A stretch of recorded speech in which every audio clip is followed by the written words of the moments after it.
Նարեկացին երկնքից չի ընկել, ստեղծագործել է կոնկրետ մասնավոր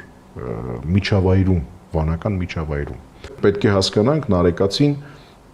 իսկապես օրինակ հունարեն է կարդացել, թե ունեցել է որոշակի տարրական գիտելիքներ, բայց այնուամենայնիվ այդ հունարեն սկզբնաղբյուրները կամ հունական աստվածաբանական ավանդույթները իրեն հասանելի են դարձել բանավոր կերպով իր ուսուցիչների միջոցով։ Քննական բնագիրը, որ այսօր մեզ հասել է, 99%-ով հստակ հուշում է 12-րդ դարից, երբ Ներսես Լամբրոնացին առաջին անգամ պատվիրեց, այսպես ասենք, Նարեկացու մատյանը եւ իր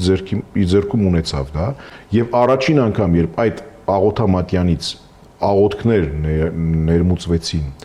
հայոց եկեղեցու սրբազան պատարագամատույցի մեջ, մատյանը փոփոխության չի ենթարկվել։ Հիմա թե 1003 թվականից մինչև 12-րդ դար